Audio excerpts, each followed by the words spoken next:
कैसे हैं आप सभी। आई होप कि आप सभी ठीक होंगे। मैं हूं अभिषेक और आप देखना शुरू कर चुके हैं study with Abhishek. Agniveer navy MR full mock number 1 लेकर आ गया हूं आप सभी के लिए। जी हाँ, ये फुल मॉक होने वाला है। जिस तरीके से आप अपना ऑनलाइन एग्जाम देने वाले हैं, बिल्कुल सेम टू सेम उसी टाइप का ये मॉक है। ये कंप्यूटर बेस्ड एग्जामिनेशन के लिए जो आपको पता है कि टॉपिक्स होते हैं, उसमें आपका जनरल अवेयरनेस एक साइड होती है सेक्शन ए में, जिसमें 25 क्वेश्चंस होते हैं, और साइंस एंड मैथ्स जिसमें साइंस के 13 क्वेश्चन या 12 क्वेश्चन और मैथ्स के 12 क्वेश्चन या 13 क्वेश्चन, मतलब दोनों मिलाकर के 25 क्वेश्चंस इसमें भी होते हैं। और अगर बात करें टोटल नंबर ऑफ क्वेश्चंस की तो 50 होते हैं। टोटल नंबर ऑफ मार्क्स तो 50 मार्क्स के क्वेश्चंस होते हैं। इसमें नेगेटिव मार्किंग ऑनलाइन एग्जाम में होती है 0.25 मार्क्स की, और जब आप ऑफलाइन एग्जाम देंगे यानी ऑनलाइन एग्जाम क्लियर करने के बाद जब आप स्टेज 2 में जाएंगे तो वहां पर कोई नेगेटिव मार्किंग नहीं होगी। इसमें ड्यूरेशन होती है 30 मिनट्स की। कंप्लीट वीडियो देखिएगा। जनरल अवेयरनेस, साइंस और मैथ्स तीनों टॉपिक को ऐड करके 50 क्वेश्चन है। कोशिश करेंगे कि 30 मिनट्स में कंप्लीट करें इसे, और इस टेस्ट को इस तरीके से लगाना जैसे आप एग्जाम देने आए हो, आप एग्जाम दे रहे हो इंडियन नेवी एमआर का।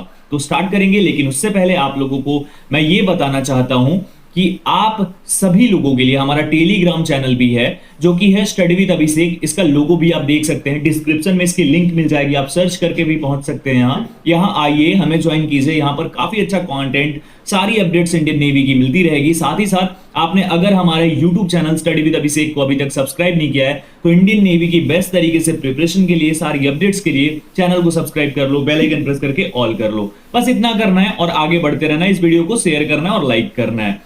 अवेयरनेस से शुरू करेंगे। क्वेश्चन नंबर 1 है, भारत के संविधान के अनुसार राज्य की कार्यकारी शक्ति डैश में निहित होती है। तो इसका सही उत्तर ऑप्शन नंबर बी हो जाएगा, यानी राज्यपाल। देखिए यहां पर क्या लिखा गया है, राज्य की कार्यकारी शक्ति डैश में निहित होती है, तो राज्यपाल के अंदर निहित होती है, उसमें होती है। और अगर यहां पर लिखा आ जाएगा कि संघ की कार्यकारी शक्ति, तो संघ की कार्यकारी शक्ति जो है वो भारत के राष्ट्रपति के अंदर निहित होती है। इसे आप लोग ध्यान रखिएगा। अगला सवाल आपकी स्क्रीन पर है, हाल ही में लॉन्च किए गए चैट बॉट जैसे चैट जीपीटी में जीपीटी का पूर्ण रूप क्या है। चैट जीपीटी का नाम अभी आपने काफी ज्यादा सुना होगा, तो इसका जीपीटी का जो पूर्ण रूप है, फुल फॉर्म है, वो है जनरेटिव प्री ट्रेन ट्रांसफर। ये इसका फुल फॉर्म हो जाता है जीपीटी का, चैट जीपीटी में। क्वेश्चन नंबर 3, क्षुद्र ग्रह जो है किन ग्रहों की कक्षाओं के बीच पाए जाते हैं, ये बताना है। तो इसका सही उत्तर हो जाएगा ऑप्शन नंबर ए, यानी कि मंगल और बृहस्पति की कक्षाओं के बीच में क्षुद्र ग्रह पाए जाते हैं, क्षुद्र ग्रह पाए जाते हैं। अगला सवाल, मेघालय के नए मुख्यमंत्री कोनराड संगमा निम्नलिखित में से किस राजनीतिक दल से संबंधित हैं। तो इसका सही जवाब हो जाएगा ऑप्शन बी, यानी कि नेशनल पीपल्स पार्टी जो है एनपीपी, इसी से संबंधित है कोनराड संगमा, जो कि मेघालय के नए मुख्यमंत्री हैं। क्वेश्चन नंबर 5 है, निम्न में से कौन प्रथम ऑस्कर पुरस्कार विजेता भारतीय थे। तो इसका सही जवाब ऑप्शन ए हो जाएगा, भानु अथैया जो हैं ये पहली भारतीय जिन्हें की ऑस्कर पुरस्कार से सम्मानित करा गया। और विशेष ऑस्कर पुरस्कार सत्यजीत रे को दिया गया है। कौन सा विशेष, यानी लाइफ टाइम अचीवमेंट का जो ऑस्कर पुरस्कार है। अगला सवाल, निम्नलिखित में से कौन एक स्वतंत्रता सेनानी था जिसके डिजाइन के आधार पर वर्तमान भारतीय राष्ट्रीय ध्वज को डिजाइन किया गया। तो ये जो सही जवाब हो जाएगा ऑप्शन बी हो जाएगा, पिंगली वेंकैया के डिजाइन पर ही हमारा अभी का जो राष्ट्रीय ध्वज है उसे डिजाइन करा गया है। जैसा कि आप लोगों को पता होगा, अगर नहीं पता है तो जो हमारी एवोल्यूशन है, यानी स्टार्टिंग से लेकर अब तक जो हमारा इंडियन नेशनल फ्लैग है, वो आप देख सकते हो कब से कब तक कितना और किस तरीके से चेंज हुआ है हमारा फ्लैग। इसे आप स्क्रीनशॉट करके भी रख सकते हो। आगे बढ़ते हैं। वैदिक काल में चेनाब नदी को किस नाम से जाना जाता था। तो वैदिक काल में चेनाब नदी को जाना जाता था अस्किनी नदी के नाम से, ऑप्शन डी हो जाएगा। निसार उपग्रह संयुक्त रूप से इसरो और नासा द्वारा विकसित किया गया है और सितंबर 2023 में इसका संभावित लॉन्च है। निसार एक डैश है, क्या है निसार। तो इसका सही जवाब ऑप्शन बी हो जाएगा, पृथ्वी अवलोकन उपग्रह जिसे अर्थ ऑब्जर्वेशन सैटेलाइट बोलते हैं, ये है। इसे सितंबर 2023 में लॉन्च किया जाएगा। इसरो और नासा का मिशन है। और जैसा कि आप निसार देखते हैं तो इसमें निसार मींस नासा और इसरो स्टार्टिंग का हो जाता है और उसके बाद का SAR आता है। तो ये चीज आप लोग ध्यान रखिएगा। अगला सवाल, भारत में सबसे बड़ा भारत में सबसे बड़ा अंतरराष्ट्रीय स्कूल कहां स्थापित किया जाएगा? Where will the largest international school be set up in India? तो इसका सही जवाब हो जाएगा ऑप्शन बी, यानी कि पुणे में जो है सबसे बड़ा अंतरराष्ट्रीय स्कूल स्थापित किया जाएगा। आप लोग स्कोर भी अपना जरूर कमेंट करके बताना लास्ट में। कौन सी पीटी उषा की आत्मकथा है? तो इसका सही जवाब ऑप्शन बी हो जाएगा, गोल्डन गर्ल जो है ये पीटी उषा की आत्मकथा है। 11 नंबर, लेकिन उससे पहले ये भी आप लोग चेकआउट कर सकते हैं। अब अगला सवाल 11 नंबर, भारत में कुल कितने जीव मंडल संरक्षित क्षेत्र हैं? How many biosphere reserves are there in India? इसका सही जवाब ऑप्शन सी हो जाएगा 18, जो अभी वर्तमान में भारत में 18 जीव मंडल संरक्षित क्षेत्र हैं। आगे बढ़ते हैं, नेक्स्ट क्वेश्चन, बेंगलुरु में भारतीय विज्ञान संस्थान की स्थापना किसने की थी? Who founded the Indian Institute of Science in Bengaluru? इसका सही जवाब हो जाएगा ऑप्शन नंबर बी, यानी जमशेद जी टाटा ने इसकी स्थापना की थी, भारतीय विज्ञान संस्थान की। अगला सवाल है, भारत के मेट्रो मैन के रूप में किसे जाना जाता है? तो इसका सही जवाब हो जाएगा ऑप्शन नंबर बी, यानी कि ई श्रीधरन को जो है भारत का मेट्रो मैन बोला जाता है, मेट्रो मैन के रूप में जाना जाता है। क्वेश्चन नंबर 14, मुद्रा राक्षस किस लेखक की रचना है? तो मुद्रा राक्षस जो है ये विशाख दत्त की रचना है। किसकी? विशाख दत्त की रचना है। निम्न में से किसने ऑस्ट्रेलियन ओपन 2023 का पुरुष एकल खिताब जीता था? तो इसका सही जवाब ऑप्शन नंबर सी हो जाएगा, नोवाक जोकोविच ने जो है जीता था ऑस्ट्रेलियन ओपन 2023 का मेंस सिंगल टाइटल। ठीक है, ये आप लोग ध्यान रखना, 2023 में जीता है। अगला सवाल आपकी स्क्रीन पर, निम्नलिखित में से कौन 26 जनवरी 2023 को गणतंत्र दिवस समारोह में मुख्य अतिथि थे?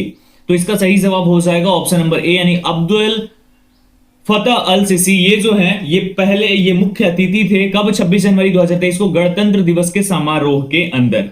अगला सवाल है, निम्न में से किसने भारत में ब्रिटिश शासन के दौरान रैयतवाड़ी व्यवस्था तैयार की थी? तो इसका सही जवाब हो जाएगा ऑप्शन नंबर बी, यानी कैप्टन अलेक्जेंडर रीड ने जो है ये रैयतवाड़ी व्यवस्था तैयार की थी।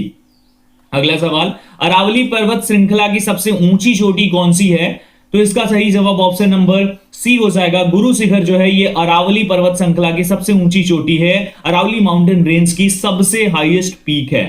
नेक्स्ट क्वेश्चन, रोहतांग दर्रा किस राज्य या केंद्र शासित प्रदेश में स्थित है? तो इसका राइट आंसर हो जाएगा ऑप्शन ए, यानी कि हिमाचल प्रदेश में जो है रोहतांग दर्रा स्थित है। क्वेश्चन नंबर 20 है, कौन सा एक द्वीपों का युग्म 10 डिग्री जल संधि यानी 10 डिग्री चैनल द्वारा एक दूसरे से अलग किया गया है? तो इसका सही उत्तर ऑप्शन ए हो जाएगा, अंडमान और निकोबार जो द्वीपों का समूह है ये 10 डिग्री जल संधि से एक दूसरे से अलग करा गया है। 21 आपकी स्क्रीन पर है, इसका जवाब आपको देना है कि 21 का क्या हो जाएगा सही आंसर। और ये आपकी स्क्रीन पर है कि राजधानी दिया गया सूची 1 में, सूची 2 में आपको वो राज्य दिए गए हैं जिनकी वो राजधानी हो सकती है। सॉरी, सूची 1 में राज्य दिया गया और सूची 2 में आपको राजधानी देखने को मिल जाती है। अब यहां पर अगर आप देखेंगे तो इसका जो सही जवाब हो जाएगा 21 का वो हो जाएगा ऑप्शन नंबर डी, यानी कि ये वाला। तो यहां पर आप इसे मिला करके और चेकआउट कर सकते हैं। नेक्स्ट क्वेश्चन नंबर 22, निम्न में से किसने सर्वश्रेष्ठ मूल गीत के लिए ऑस्कर जीतने वाली पहली भारतीय फिल्म बनकर इतिहास रचा? तो इसका सही जवाब ऑप्शन सी हो जाएगा RRR। ये जो मूवी है इसके एक गाने ने, नाटू नाटू जो गाना है उसने ऑस्कर पुरस्कार जीता और पहली भारतीय फिल्म बन गई ऑस्कर पुरस्कार जीतने वाली। ठीक है, अगला सवाल, निम्न में से कौन भारत में सबसे पुराना अर्धसैनिक बल है? तो इसका सही जवाब हो जाएगा ऑप्शन नंबर डी, यानी कि असम राइफल जो है ये सबसे पुरानी अर्धसैनिक बल है, यानी पैरामिलिट्री फोर्स है भारत के अंदर। निम्नलिखित में से कौन सा लाला लाजपत राय के लेखनों में से एक नहीं है, ये हमें बताना है। तो इसका सही जवाब हो जाएगा ऑप्शन नंबर सी, यानी कि इंडिया विंस फ्रीडम जो है ये लाला लाजपत राय के लेखनों में से एक नहीं है। इसे आप लोग याद रख लीजिएगा। आगे बढ़ने से आप लोगों को पहले बताना चाहता हूं कि आप हमें टेलीग्राम पर जरूर ज्वाइन कीजिए, क्योंकि वहां पर ज्वाइन करना काफी ज्यादा इंपॉर्टेंट है। टेलीग्राम पर आपको सारी अपडेट्स मिल जाती हैं, जो भी छोटी छोटी अपडेट्स होती हैं, क्योंकि हर एक अपडेट वीडियोस में बताना पॉसिबल नहीं होता है, तो इसलिए आप लोग वहां पर जरूर हमें ज्वाइन कीजिए। आगे बढ़ते हैं और नेक्स्ट क्वेश्चन हम देखेंगे। नेक्स्ट क्वेश्चन आपकी स्क्रीन पर है, 19 दिसंबर 2022 को किस देश ने फीफा विश्व कप जीता? तो इसका सही जवाब हो जाएगा 25 नंबर का ऑप्शन नंबर बी, यानी कि अर्जेंटीना ने फ्रांस को हरा करके फीफा विश्व कप का खिताब जीता इस बार 2022 में, और कतर में इसे आयोजित करा गया था। ये हो गया हमारा जनरल अवेयरनेस का सेक्शन। 25 क्वेश्चन इसी टाइप से आपको देखने को मिल जाएंगे, जिसमें करंट अफेयर्स भी होगी, हिस्ट्री भी होगी, ज्योग्राफी भी होगी, सिविक्स भी होगी, और उसके बाद अब आपका सेक्शन आएगा साइंस और मैथ्स का, जिसमें साइंस के 13 क्वेश्चन ऑलमोस्ट और मैथ्स के 12 क्वेश्चन। ध्यान से देखना अब आगे। चलिए क्वेश्चन नंबर 26 है, किसी धातु का तुल्यांकी द्रव्यमान ऑक्सीजन के द्रव्यमान का दुगना होता है। धातु ऑक्साइड के द्रव्यमान और धातु के भार का अनुपात क्या है? तो इसका सही जवाब हो जाएगा ऑप्शन नंबर बी, यानी 1.5 हो जाएगा इसका राइट आंसर। नेक्स्ट क्वेश्चन है, निम्न में से कौन सा कथन सही है ये बताना है। Which of the following statement is correct. अब इसमें स्टेटमेंट नंबर 1 है, अपवर्तन प्रकाश के एक पारदर्शी माध्यम से दूसरे में प्रवेश करने पर प्रकाश की चाल में परिवर्तन के कारण होता है, और जो दूसरा है उसमें जल का अपवर्तनांक 1.33 होता है, ये है। तो इसका सही जवाब जो हमारा हो जाएगा वो हो जाएगा ऑप्शन बी, 1 और 2 दोनों ही सही है यहां पर। नेक्स्ट क्वेश्चन, निम्न में से कौन सा कथन विद्युत चुंबक के बारे में सत्य है?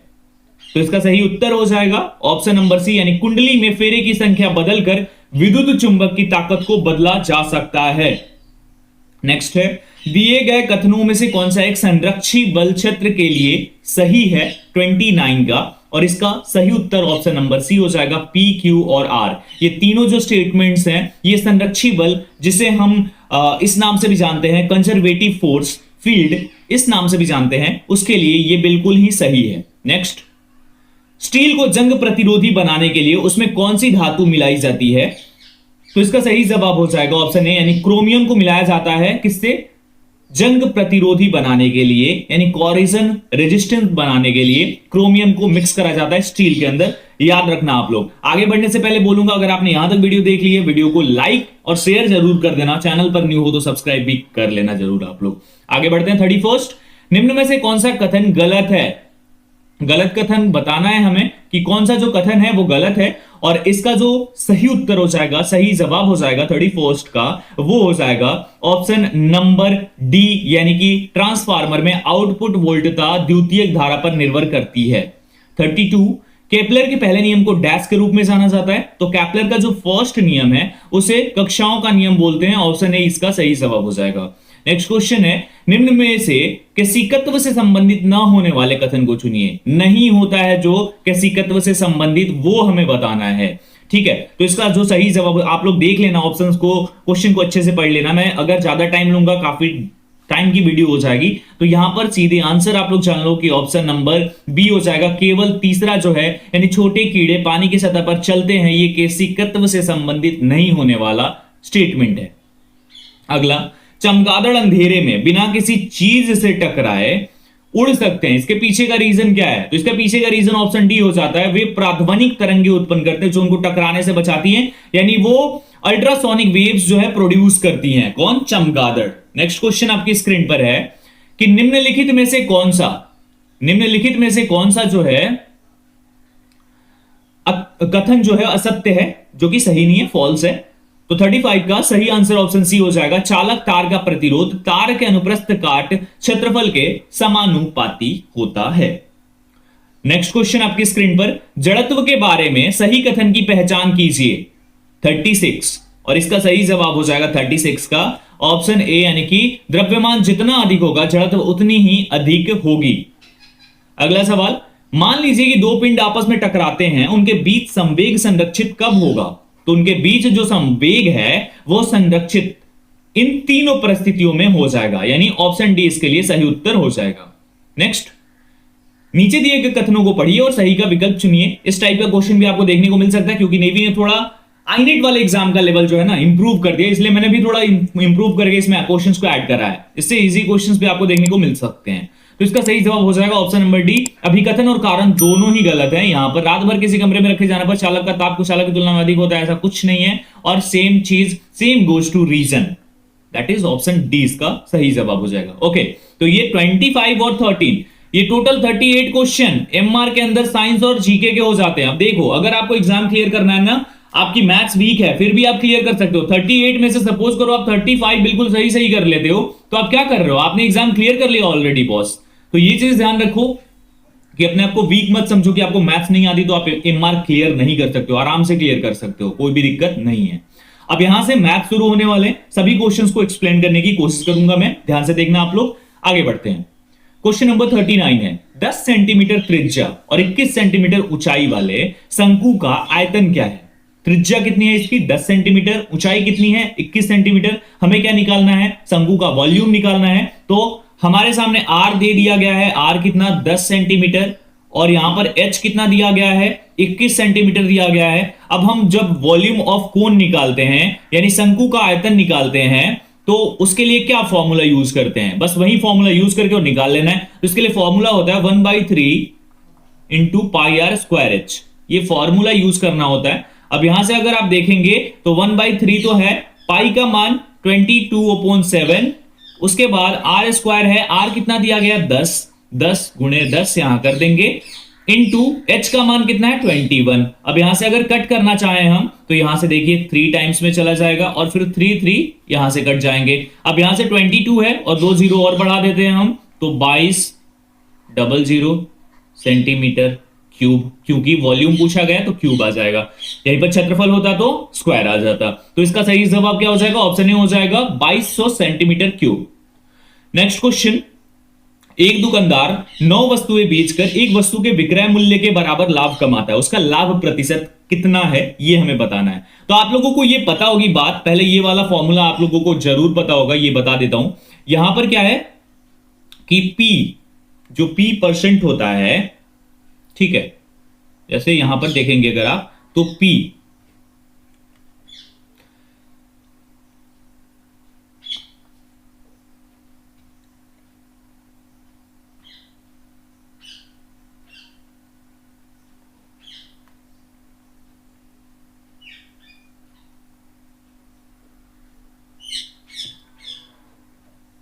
तो यहां पर आप लोग ध्यान से देखिए, P percent is equal to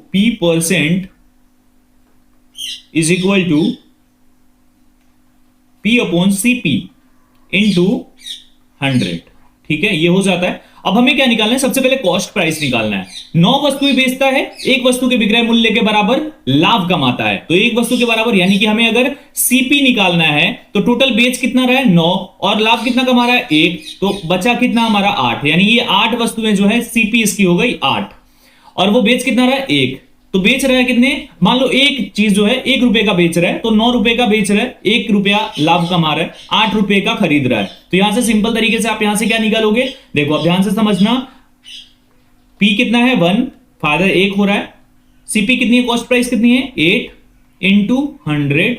अब यहां से अगर हम कट करते हैं तो यहां से सिंपल वे में आप कट कर सकते हो, 2 से चला जाएगा 4 बार में और ये 50। अब यहां से इसे 50 को कट करोगे तो कितना हो जाएगा 12.50%।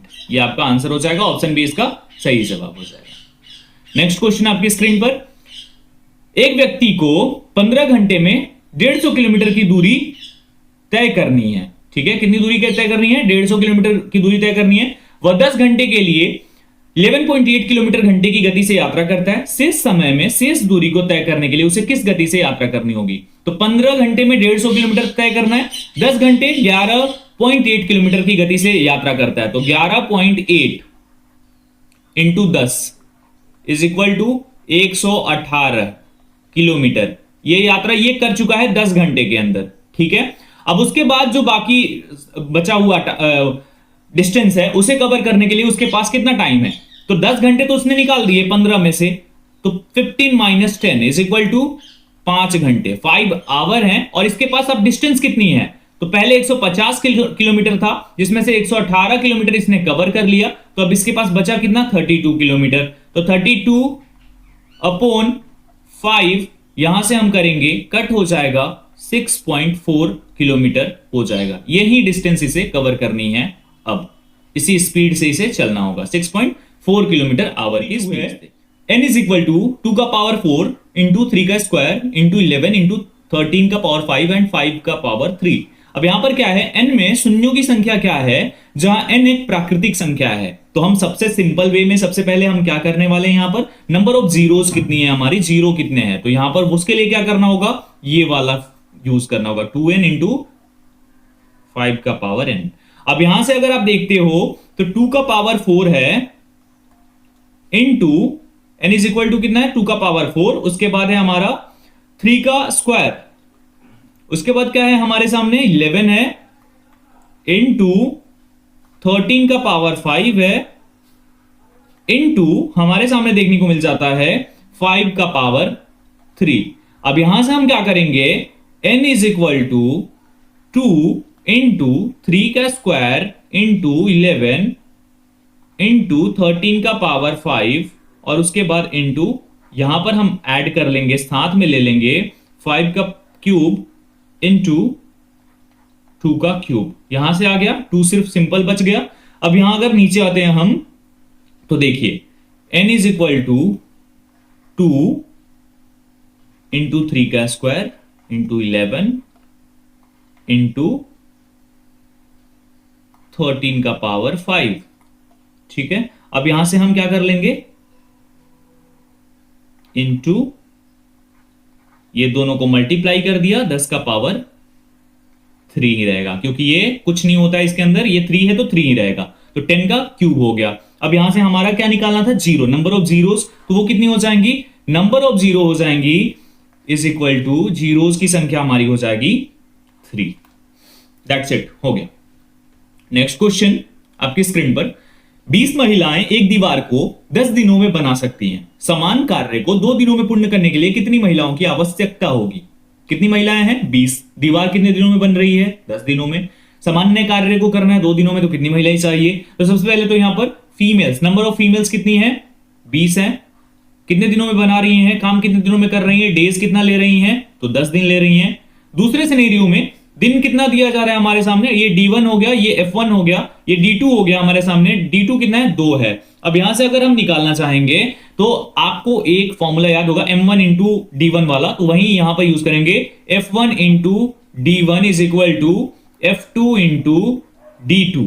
ठीक है, अब यहां पर क्या है, F1 कितना है 20 इंटू D1 कितना है 10 इज इक्वल टू F2 कितना है हमें नहीं पता, दूसरी महिलाओं की संख्या क्या होगी, और D2 कितना है, 2 दिनों में करना है। तो यहां पर हम F2 निकाल लेंगे अब, तो F2 इज इक्वल टू हमारा हो जाएगा 20 इंटू 10 अपॉन 2। अब यहां से कट करेंगे तो 100 हो जाएगा, यानी कि 100 महिलाओं की आवश्यकता होगी अगर उसी काम को 2 दिनों में करना है तो। ठीक है, नेक्स्ट क्वेश्चन, 15 आदमी एक कार्य को 16 दिनों में पूरा करते हैं। यदि 24 आदमी काम में लिए जाते हैं तो वह कार्य कितने दिनों में पूरा हो जाएगा। आप इंग्लिश वाला भी देख सकते हैं अगर आप इंग्लिश मीडियम से हो तो। अब यहां से 44 का सही जवाब किस तरीके से हमें निकालना है, ये अब ध्यान से देखना आप लोग। तो 15 आदमी है, कार्य 16 दिनों में होता है, 24 आदमी कितने दिनों में करेंगे, तो सिंपल है ना, वही वाला फॉर्मूला है। यानी M1 इज इक्वल टू कितने हैं, 15 आदमी है, कितने दिनों में करते हैं, D1 कितना है 16 है। अब क्या बोला जा रहा है कि 24 आदमी, यानी यहां पर M2 दे दिया हमारे सामने, M2 कितना दे दिया 24, और हमसे पूछ क्या रहा है D2 बता दो भाई साहब। तो D2 क्या हो जाएगा, ये हमें निकालना है। तो कैसे निकालेंगे, M1 into D1 is equal to M2 into D2, यहां पे ये हो जाएगा। अब यहां M1 कितना है 15 है, M2 कितना है वो अभी बाद में देखेंगे, D1 कितना है 16 है, M2 अब देखेंगे तो 24 है, और D2 कितना है पता नहीं कितना है, D2 निकालना है। D2 is equal to 15 into 16 upon 24। अब यहां से कट करोगे तो 4 से 4 टाइम में और ये 6 टाइम में। ठीक है, अब यहां से अगर कट करना चाहोगे तो ये 5 टाइम में चला जाएगा 15, 3 से, और ये 2 बार में, और 2 से कट करोगे यहां पर तो ये जैसा कि आप देख रहे हो 2 बार में चला जाएगा। अब बचा कितना 5 और 2, मल्टीप्लाई करोगे कितना दिन लगेगा, 10 दिनों का टाइम लगेगा, 10 डेज लगने वाले हैं, 10 दिन लगने वाले हैं 24 आदमी अगर कार्य में लिए जाते हैं तो इसका सही जवाब ऑप्शन नंबर सी हो जाएगा। ठीक है, नेक्स्ट, एक स्कूल में 180 छात्र हैं, उनमें से 150 अंग्रेजी बोलते हैं, 100 हिंदी बोलते हैं, और कुछ छात्र अंग्रेजी और हिंदी दोनों बोलते हैं। उनमें से कितने केवल अंग्रेजी बोलते हैं। वनली इंग्लिश वाले हमें बताना है, वनली इंग्लिश बोलने वाले कितने हैं। ठीक है, इसे निकालने के लिए एक फॉर्मूला होता है, वो सबसे पहले आप लोगों को बता देता हूं, लेकिन उसका मैं यूज नहीं करूंगा बिकॉज एग्जाम में आपको शॉर्टकट में निकालना होगा इसे। तो फॉर्मूला ये होता है N1 A union B is equal to, अब यहां से देखना इज इक्वल टू इसी का है, इक्वल टू। अब यहां से कैसे इसका फॉर्मूला होता है, NA plus NB minus NA intersection B, ये फॉर्मूला होता है। N A union B is equal to NA plus NB minus NA intersection B। ये वाला फॉर्मूला आपको यूज करना है। अब यहां A B की जगह आप हिंदी और इंग्लिश रख सकते हो, लेकिन मैं इस फॉर्मूला को यूज नहीं करूंगा, मैं सिंपल वे में देखूंगा। इंग्लिश के कितने लोग हैं? इंग्लिश बोलने वाले 150 हैं, ठीक है भाई। उसके बाद अगर हम बात करें यहां पर, तो हिंदी बोलने वाले कितने हैं? हिंदी बोलने वाले हमारे सामने कितने हो जाते हैं? तो 100 हैं, ठीक है। और टोटल कितने हैं? तो टोटल हमारे सामने 180 हैं। अब यहां पर अगर हम बात करें कि हिंदी और इंग्लिश दोनों बोलने वाले कितने हैं, हिंदी और इंग्लिश दोनों बोलने वाले अगर यहां पर देखें, यानी दोनों को मिलाकर के टोटल अगर देखा जाए तो 150 प्लस 100 इज इक्वल टू 250 है। अब यहां पर अगर हम देखते हैं तो टोटल स्टूडेंट्स कितने हैं हमारे पास? 180 है ना, यहां पर तो टोटल 180 दिखा रहा है। तो अब हम निकालेंगे कि दोनों लैंग्वेज बोलने वाले, बोथ लैंग्वेज यानी हिंदी और इंग्लिश बोलने वाले कितने हैं। तो यहां से निकालेंगे तो हमारा हो जाएगा 250 माइनस 180 इज इक्वल टू 70। 70 लोग ऐसे हैं जो दोनों लैंग्वेज बोलते हैं, हिंदी भी बोलते हैं, इंग्लिश भी बोलते हैं। अब क्या निकालना है? वनली इंग्लिश वाला निकालना है हमें, कि सिर्फ इंग्लिश बोलने वाले, वनली इंग्लिश वाले कितने हैं? सिर्फ इंग्लिश बोलने वाले। तो यहां पर 150 कौन लोग हैं? 150 लोग वो हैं जो अंग्रेजी बोलते हैं, यहां पर बताया गया है, ठीक है। 150 में 180 में से 150 अंग्रेजी बोलते हैं। अब उसमें से दोनों बोलने वाले कितने हैं? 70 है, 70 है। तो यहां से हम निकाल लेंगे तो 80 हो जाएगा, यानी कि सिर्फ इंग्लिश बोलने वाले जो हैं वो 80 ऐसे स्टूडेंट्स हैं जो सिर्फ इंग्लिश बोलते हैं, वनली उनका जो मीडियम ऑफ स्पीकिंग है वो इंग्लिश है, ठीक है। होपफुली आप लोग समझ गए होंगे। आप ये वाला फॉर्मूला यूज करके भी बना सकते हो, इजीली बन जाएगा। चलिए, 3 पुरुष या 5 महिलाएं उसी काम को 12 दिनों में पूरा कर सकते हैं, तो 3 पुरुष और 7 महिलाएं उसी काम को कितने दिनों में पूरा करेंगे? देखिए, ये बहुत ही टफ लगता है हमें एग्जाम में और हम छोड़ के चले जाते हैं। मे बी आपके एग्जाम में आ भी जाए ये क्वेश्चन इस टाइप का, तो उसे छोड़ना नहीं है, बहुत ही इजीली कंप्लीट कर लेना है। देखिए यहां पर क्या दिया गया? 3 पुरुष और 5 महिलाएं दिया गया है, यानी कि 3 मेल और 5 फीमेल ऐसा लिखा गया है। वो कितने दिनों में करते हैं? इन 12 डेज काम कर लेते हैं। अब उसके बाद क्या है? 3 जो मेल है उनका कार्य कितना होगा ये हमें बताना है ना। तो 3 मेल का कार्य, 3 मेल का m is equal to M male, तो मेल का कार्य अगर हम देखते हैं यहां, वर्क अगर हम देखते हैं यहां पर, तो वो हो जाता है 5 महिलाओं के बराबर। कितनी? 5 फीमेल्स के बराबर इनका कार्य, ठीक है। अब यहां पर अगर हमें निकालना हो तो हम एक मेल कितना कर पाता है? एक मेल का कार्य निकालेंगे तो इज इक्वल टू 5/3 हो जाएगा ना, 5/3 फीमेल। एक male is equal to 5/3 female. अब इस चीज को ध्यान रखना। अब हमारे सामने क्या है? 3 मेल और 7 फीमेल साथ करते हैं, ठीक है। कितने दिन लगेंगे? तो यहां पर क्या है? 3 मेल प्लस 7 फीमेल। अब ये कितने दिनों में करेंगे ये हमें बताना है। तो यहां पर सिंपल वे में हम रख लेंगे क्या? 3 मेल के लिए क्या बताया गया है? 5/3 फीमेल इंटू 5/3, और उसके बाद हमारे सामने क्या है? प्लस 7 फीमेल, ये है ना। और उसके बाद क्या है हमारे पास?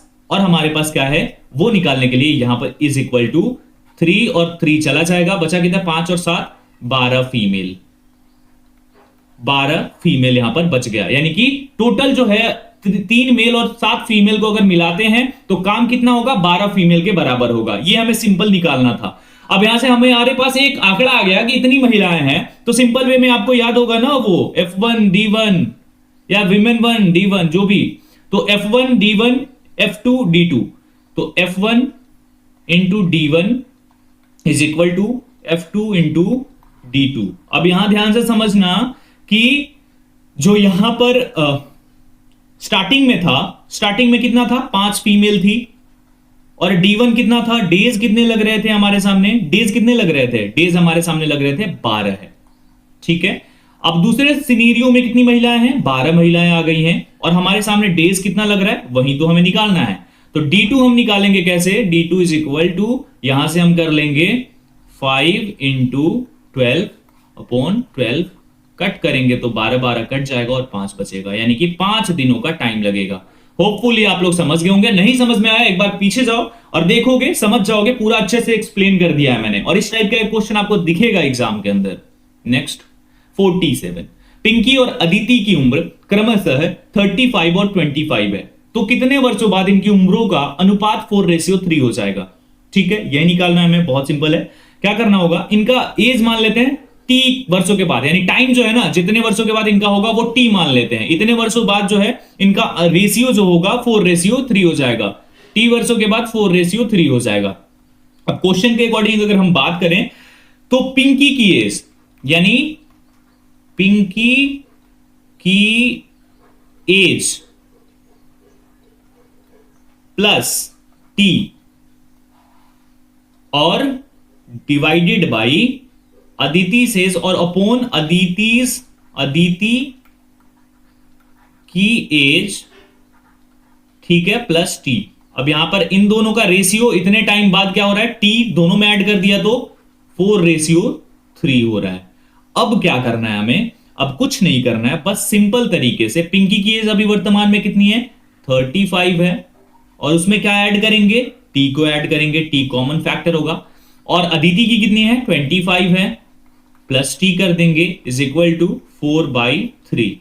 ये हो गया हमारे सामने। अब यहां से हम निकालेंगे तो इनको मल्टी इधर और इधर ये होता है ना, तो सिंपल तरीके से कर लेते हैं। 35 को 3 से मल्टीप्लाई करेंगे 105 आ जाएगा, 105 आ जाएगा। यहां पर हम कर लेते हैं 105 प्लस 3t, ठीक है, और इज इक्वल टू यहां से 25 में 4 से करेंगे तो 100 प्लस 4t, ठीक है, ये हमारे सामने आ गया। अब यहां से सिंपल तरीके से हम इसे निकाल सकते हैं। अब इसे निकालने के लिए तो मुझे बताना नहीं पड़ेगा, बट फिर भी एक्सप्लेन कर ही देता हूं लास्ट तक। तो 4t minus 3t is equal to 105 minus 100। तो यहां पर हमारे सामने क्या बचा, t इज इक्वल टू 5, यानी कि वो जो टाइम होगा 5 साल बाद इनके एज का रेशियो जो है 4:3 हो जाएगा। अब देख लो, सिंपल, ये तो सिंपल लॉजिक से भी समझने वाली बात थी, बस मैंने इसलिए समझा कि इस टाइप का क्वेश्चन मिल जाए तो किसी भी टाइप से इसी प्रकार से बनेगा। 35 है, प्लस 5 ईयर्स करते हैं 40 हो जाता है पिंकी की एज, और वहीं पर इधर करते हैं तो 25 प्लस 5 30 हो जाती है इसकी एज। दोनों का रेशियो निकालोगे 4:3 नहीं आ जाएगा क्या, बहुत सिंपल है ना। नेक्स्ट अगला है, ठहरे पानी में नाव की गति 9 किलोमीटर घंटा है, ठीक है, पानी रुका हुआ है और उसमें उसकी गति जो है किसी नाव की वो कितनी है, 9 kilometre per hour.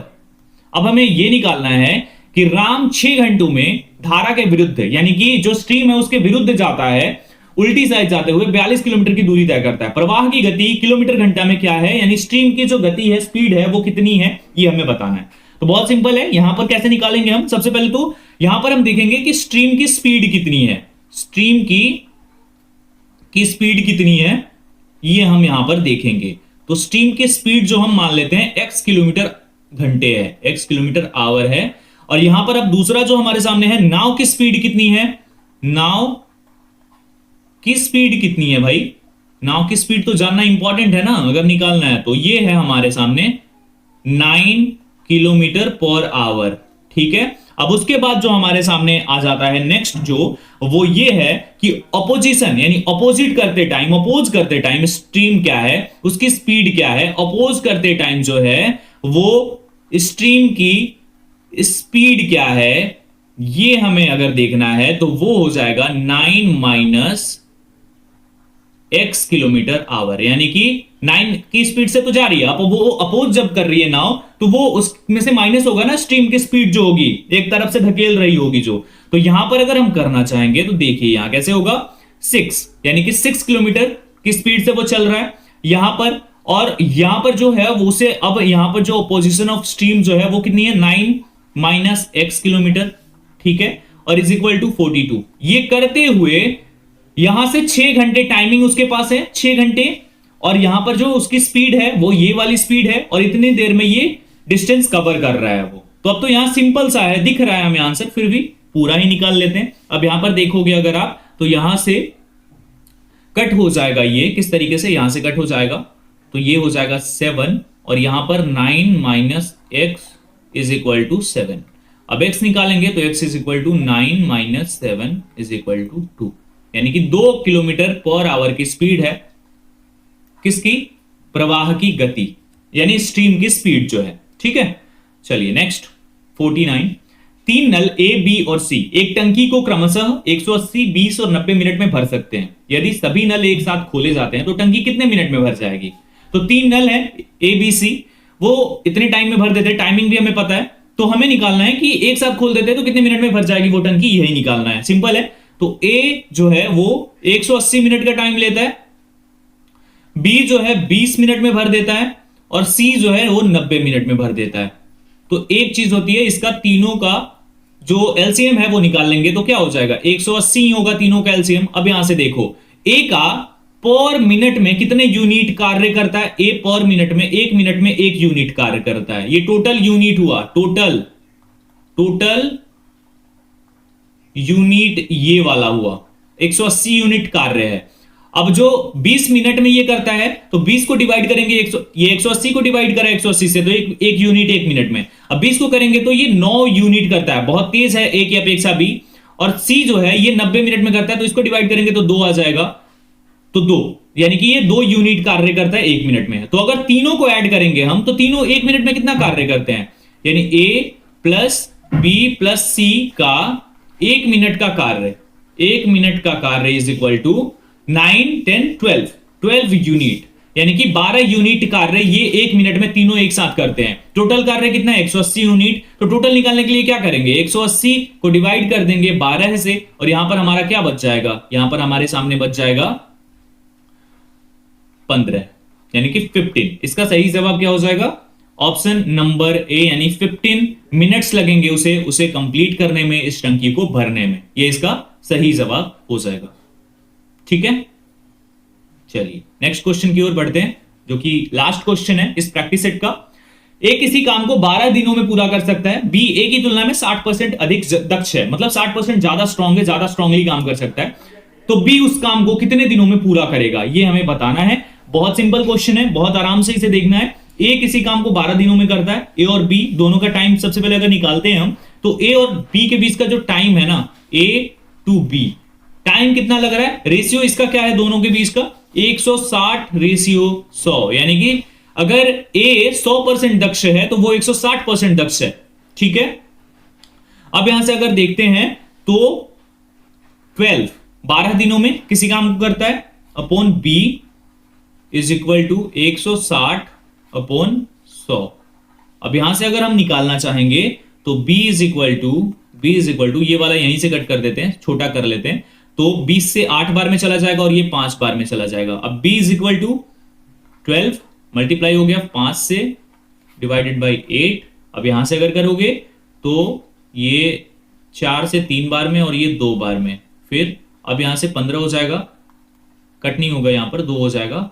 15 b is equal to 15 upon 2, यहां से तोड़ोगे तो 7.1/2, ये हो जाएगा हमारे सामने आंसर, और इसका सही जवाब ऑप्शन नहीं हो जाएगा। तो ये 50 क्वेश्चंस थे, एक फुल मॉक मैंने करा दिया इंडियन नेवी एमआर का। होपफुली आपको वीडियो पसंद आई होगी, बहुत मेहनत लगी है इस वीडियो को बनाने में। आप लोग जरूर इसे लाइक शेयर और सब्सक्राइब करोगे चैनल को, और साथ ही साथ हमें टेलीग्राम पर भी ज्वाइन करोगे। उसके साथ में रक्षक ऐप से आप जरूर लीजिए टेस्ट सीरीज, बहुत ही अच्छे तरीके की टेस्ट सीरीज है। इसे लगाने के बाद आप जब एग्जाम देने जाएंगे आपको अलग लेवल का कंफर्ट फील होगा, आपको लगेगा आपने एग्जाम तो बहुत सही तरीके से दिया है, बहुत जबरदस्त तरीके से आपका एग्जाम जाने वाला है। अभी 50 यूज कीजिए, कोड यूज करेंगे 50%। टेस्ट भी है, जाइए देखिए फ्री टेस्ट, अगर आपको अच्छा लगता है आप जरूर लीजिए। डिस्क्रिप्शन में इसकी लिंक मिल जाएगी। उसके साथ में हमें टेलीग्राम पर जरूर ज्वाइन कीजिए, स्टडी विद अभिषेक ये टेलीग्राम चैनल है ऑफिशियल, इसे ज्वाइन करेंगे आप, आपको सारी अपडेट्स यहाँ पर मिलती रहेगी और सारी इंफॉर्मेशन भी आपके साथ यहाँ पर शेयर करता रहूंगा मैं। फिलहाल इस वीडियो में इतना ही, वीडियो के डिस्क्रिप्शन में सभी लिंक मौजूद हैं। Thank you so much for watching this video. जय हिंद।